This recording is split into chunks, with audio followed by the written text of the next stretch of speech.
Assalomu alaykum barchaga kanalimiz obunachilari va kuzatuvchilari. Hozir sizlar bilan Amerikan YouTube kanali ochishni o'rganamiz. Eng oxirgi yangilanishlar asosida 2025-yilda mana hozir biz to'g'ri YouTube'da Amerikan kanal ochishni va joylashuvga Amerikani joylashtirish, ya'ni bu bizga yordam beradi. Videolarimizni amerikaliklar tomosha qilish uchun, aktivni Amerika qilish uchun yordam beradi. Hozir mana shunaqa nastroykalari, sozlamalarni ko'rib chiqamiz. Albatta bizni Telegram kanalimizga obuna bo'ling. Bu yerda siz konkursda qatnashib, pul mukofotlari, darsliklar va bir nechta mukofotlarni yutib olishingiz mumkin. Faqatgina sizdan obuna bo'lish talab etiladi. Kanalimizning linki kommentariyada. Linkni bosib, shu kanalga o'tib, konkursda bemalol qatnashsangiz bo'ladi. Bunda biz hozir kanalni ochishni noldan o'rganamiz. Qani unda biz boshladik. Birinchi navbatda biz YouTube'ga kirib olamiz va YouTube'da mana shu qismga o'tamiz. Ko'rsatib o'taman. Mana shu qismga o'tishimiz kerak. Kanalimiz belgisi va hisobni almashtirish degan tugmani ustiga bosishimiz lozim.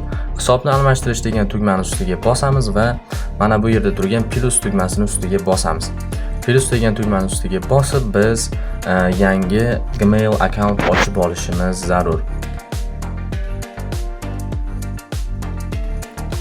Bizda kirganimizda mana shunday oyna ochiladi va biz hisob yaratish degan tugmani ustiga bosamiz va ish yoki biznesim uchun degan tugmani bosamiz va ism, familiya, tug'ilgan yil hammasini kiritamiz va bizda kanal ochiladi. Mana biz yangi kanal ochib oldik. Mana kanal qismiga o'tamiz va bizda mana shunaqa oyna ochiladi.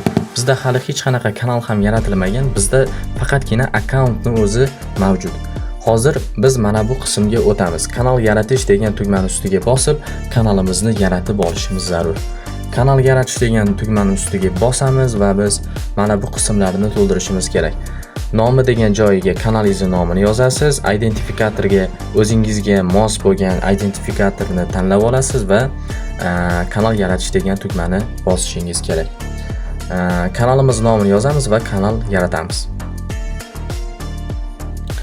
Endi biz Amerikan kanalimizni sozlashga o'tamiz va biz Google ga kiramiz va Vhod YouTube deb qidiruv beramiz. Vhod YouTube deb qidiruv beramiz va bizda birinchida turgan saytni ustiga bosamiz. Mana shu tugmani ustiga bosamiz va bizda YouTube'da oyna ochiladi. Va bundan keyin Google ga oyna ochilishi boshlaydi. Ko'ryapsizki, mana shunaqa oyna ochiladi. Mana bu tepada turgan 3 ta nuqtani ustiga bossak, biz desktop versiyaga o'tib olsak bo'ladi. Mana shunaqa oyna ochiladi va biz endi kanalimizni Amerikan qilib sozlashimiz mumkin. Endi biz tepadagi o'ng burchakka o'tamiz va kanalimiz belgisi turibdi, o'shaning ustiga bir marta bosamiz. Sizda birinchi kirganingizda ozgina sozlaydigan narsalar bo'ladi. Mana shunaqa oyna ochiladi. Ko'ryapsiz, mamlakat degan joyi turibdi. O'sha mamlakat degan joyiga biz Amerika Qo'shma Shtatlarini kiritamiz. Mamlakat degan joyiga Amerika Qo'shma Shtatlari va til degan joyiga o'zbek tilini kiritib qo'yishingiz kerak. Mana shu joylarga kiritamiz va biz shundan so'ng ijodkor studiyasiga o'tamiz.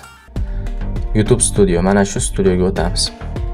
Mana bu ikkita tagida turganini sozlaysiz va tepadagi YouTube Studio degan tugmaga o'tishingiz kerak.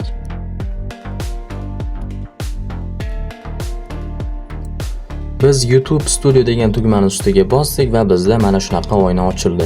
Endi biz pastdagi chap burchakka o'tamiz. Pastdagi chap burchakka o'tamiz va bizda nastroyka tugmasi turadi. Buni hozir sizlarga ko'rsatib o'taman. Mana shu ekranni mana shu qismida joylashgan. Ana shu tugmani ustiga bosamiz. Nastroyka tugmasi turibdi, shuni ustiga bir marta bosamiz va bizda mana shunaqa yangi oyna ochiladi. Endi biz yuklash sozlamalari degan bo'limga o'tishimiz kerak. Yuklash sozlamalari 3-da turibdi, ko'rsatib o'taman. Mana shu 3-da turgan yuklash sozlamalari degan tugmani ustiga bosamiz va bizda mana shunaqa oyna ochiladi. Endi biz pastroqqa o'tamiz. Yo'q, kengaytirilgan sozlamalar degan bo'limga o'tamiz. Yuklash sozlamalari va kengaytirilgan sozlamalar. Mana shu bo'limga o'tamiz va bizda kanalimizni Amerikan qilib sozlab olishimiz mumkin. Pastroqqa tushiramiz va bizda video tili degan joyi turibdi. Yaqinlashtirib ko'rsataman. Mana video tiliga biz ingliz tilini tanlab qo'yishimiz kerak. Nomi va tavsif tili. Bu yerga ham biz ingliz tilini belgilab qo'yishimiz kerak. Shu yerga biz hozir ingliz tilini belgilaymiz. Mana ko'ryapsiz, biz mana shu ikkala joyga ham inglizchani belgiladik. Inglizcha Amerika Qo'shma Shtatlari. Mana shu ikkita joyini belgilaymiz va qisqartiramiz. Saqlash degan tugmani ustiga bosamiz. Saqlash degan tugmani bosamiz va bizda sozlamalar saqlandi. Xuddi mana shunaqa tarzda Amerikan kanallar sozlanadi. Endi sizda qolgan ishlar video kanalimiz ustiga logo rasm, banner rasmlarini joylashtirishingiz kerak. Agar kim yasashni bilmasa, bizga murojaat qilishi mumkin. Kommentariyada linklarni qoldiramiz. Sog' bo'ling, salomat bo'ling azizlar. Bugungi videomiz shulardan iborat.